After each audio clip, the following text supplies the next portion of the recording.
सन 1205 ईस्वी में रज़िया का जन्म हिंदुस्तान के बदायूं सूबे में हुआ था। उस वक्त उनके अब्बा शमसुद्दीन अल्तमश बदायूं के सूबेदार थे। रज़िया का बचपन बदायूं में ही बीता, जहां उसने घुड़सवारी, तीरंदाजी के साथ साथ अरबी फारसी ज़ुबान का इल्म भी हासिल किया।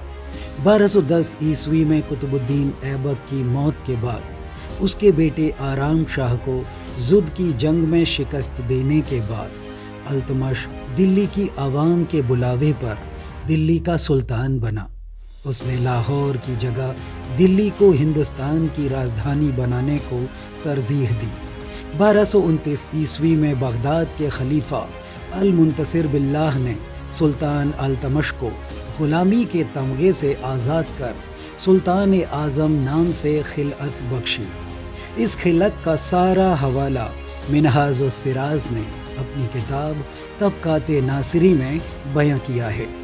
अल्तमश ने मुइत्ज़ी और कुतुबी गुटों से निजात पाने के लिए तुर्कान चहलगानी का गठन किया। यह 40 गुलाम सरदारों का दल था जो खुद को ख्वाजा ताश और सुल्तानी कहते थे। वे सभी सुल्तान अल्तमश के वफादार और सलाहकार थे। सुल्तान के ज़िंदा रहने तक रज़िया बदायूं के सूबेदार के ओहदे पर तैनात रही, लेकिन 1227 ईस्वी में अल्तमश की दूसरी बेगम शाह तुर्कान ने ज़िद करके अपने बेटे फिरोज शाह को बदायूं का गवर्नर बनवा दिया। शाह तुर्कान तुर्क जाति की रक्कासा थी जिसे अल्तमश ने लाहौर से ख़रीदा था। सुल्तान ने उसे खुदा बंदे जहां शाह तुर्का के नाम से नवाजा था। यूँ तो वह आलिमों और सैयादों को खिलातें बांटा करती थी, पर अंदर खाने से वह एक जालिम औरत थी। 1229 ईस्वी में अल्तमश का बड़ा बेटा नासिरुद्दीन महमूद बेवक्त मर गया। सुल्तान ने जिसे अपना वली अहद सल्तनत तैनात कर रखा था। ऐसे हालातों में जब सुल्तान ग्वालियर जंग लड़ने गया तो दिल्ली की कमान अपनी बेटी रज़िया को सौंप गया था। रज़िया ने भी अपना फ़र्ज़ बखूबी निभाया।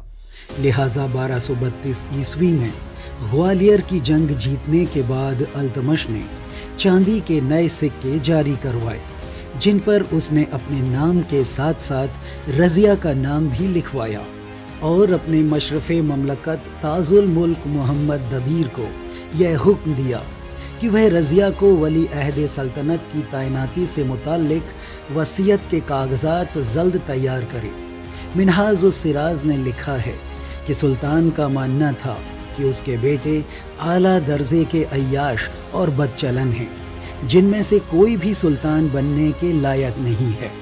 उधर रज़िया के नाम का ऐलान होने के बाद दरबार और शाही ख़ानदान में साजिशों का दौर शुरू हो गया। रज़िया की सौतेली माँ शाह तुर्कान ने अपने बेटे रुकनुद्दीन फ़िरोज़ को सुल्तान बनाने के लिए चहलगानी दल के साथ वज़ीर निज़ामुल मुल्क जुनैदी को अपने पाले में कर लिया। जब सुल्तान बमियान पर हमला करने के लिए जा रहा था तो लू के थपेड़ों से वह बुरी तरह बीमार पड़ गया।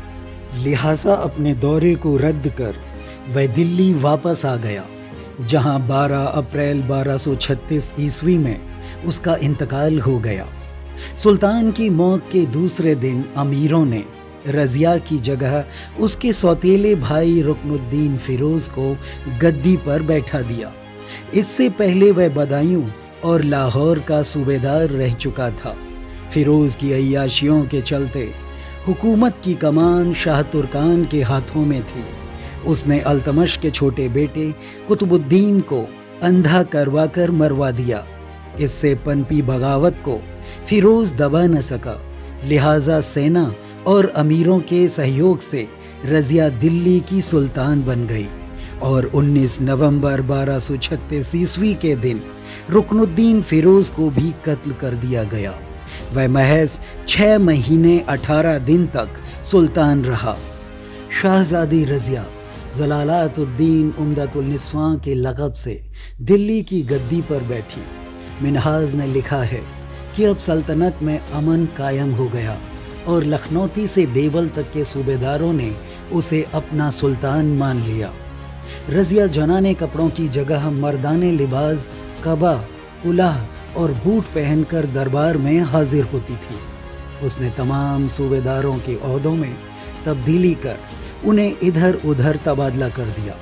इन सब के बावजूद रज़िया ने अबिसीनियाई हबशी मलिक जमालुद्दीन याकूत को अस्तबल का प्रमुख यानी कि अमीर आखुर बना दिया।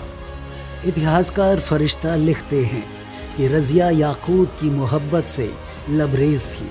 जब सुल्तान रज़िया घोड़े पर सवार होती तो वह उसे अपने हाथों से घोड़े पर चढ़ाता था।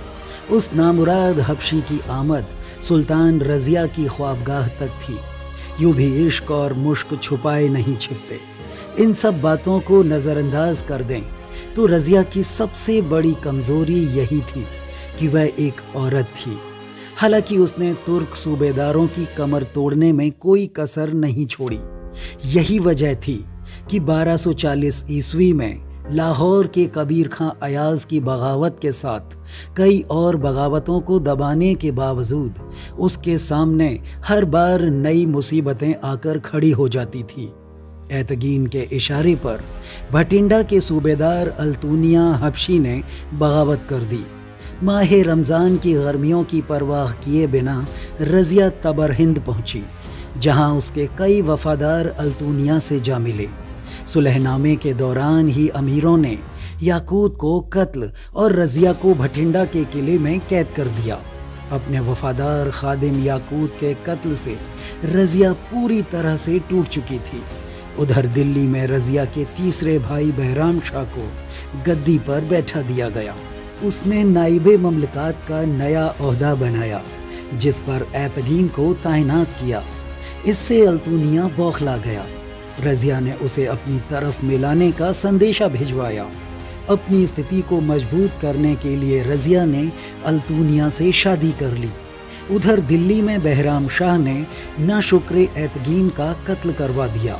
खोखर, राजपूत, जाटों और मीणाओं की मदद से अल्तूनिया ने बहराम शाह पर धावा बोल दिया। बहराम शाह के असंतुष्ट सरदार सलारी और काराकश की मदद के बावजूद 14 अक्टूबर 1240 ईस्वी को रज़िया जंग हार गई। कैथल के पास उसके भाड़े के सैनिक भी उसका साथ छोड़ गए। रज़िया और अल्तूनिया का कत्ल 25 दिसंबर 1240 ईस्वी को किया गया था। यानी कि रज़िया की शिकस्त और कत्ल में लगभग 71 दिनों का फासला था, जबकि इतिहासकार इस अंतराल को नज़रअंदाज कर कैथल में ही उसके कत्ल की बात लिखते हैं। रज़िया की कब्र को लेकर इतिहासकार एक मत नहीं है। उसकी कब्र पर दिल्ली, कैथल और टोंक अपना अपना दावा जताते हैं। इन सभी स्थानों पर मौजूद कब्रों पर अरबी फारसी में रज़िया सुल्तान लिखे होने के सबूत मिले हैं। राजस्थान के टोंक में रज़िया और अल्तूनिया की कब्र के कुछ ठोस प्रमाण मिले हैं। यहाँ मौजूद एक बड़ी कब्र पर फारसी में सल्तनत हिंद रज़िया लिखा हुआ है। राजस्थान के इतिहासकारों का मानना है कि जंग में हारने के बाद अल्तूनिया रज़िया को लेकर राजपुताने की तरफ निकल गया। वह रज़िया की जान बचाना चाहता था, लेकिन दोनों को ही टोंक में घेर लिया गया, जहां उनका कत्ल कर दिया। वहीं भारतीय पुरातत्व सर्वेक्षण विभाग का मानना है कि रज़िया को तुर्कमान दरवाजे के पास मोहल्ला बुलबुली खान दिल्ली में दफनाया गया था। इतिहासकार इब्न बतूता ने अपनी किताब रेहला में लिखा है कि रज़िया का मकबरा एक मजहबी इबादत गाह है, जहां एक बड़ा गुंबद बना हुआ है और जहां लोग फातिहा पढ़ने और दुआएं मांगने आते हैं। रज़िया को सुल्तान बहराम शाह ने रज़िया के उस्ताद सूफ़ी संत शाह तुर्कमान बयाबानी की खानकाह के आंगन में उसकी छोटी बहन शाजिया की कब्र के बगल में दफनाया था। हिंदुस्तान की पहली मुस्लिम शासिका की कब्र आज बदहाल हालात में है। इसके आसपास अवैध अतिक्रमणों की भरमार है, जबकि कैथल में मौजूद कब्रों को भी रज़िया और अल्तूनिया की असली कब्रें माना जाता है। किस जगह की कब्र असली है, यह तो शोध का विषय है। मिनहाजुस सिराज ने सुल्तान रज़िया को महान शासक, बुद्धिमान, न्यायप्रिय और उदार शासिका बताया है, जबकि के.ए. निज़ामी लिखते हैं कि इस बात से इनकार नहीं किया जा सकता कि इल्तुतमिश के उत्तराधिकारियों में वह सबसे श्रेष्ठ थी। वही वह अलाउद्दीन खिलजी और मोहम्मद बिन तुगलक की अग्रगामी भी थी। ऐसी ही रोचक जानकारियों के लिए आप हमसे जुड़े रहें और हमारे चैनल को सब्सक्राइब कर लें। तो आज की वीडियो में सिर्फ इतना ही। मिलते हैं फिर किसी नए टॉपिक के साथ।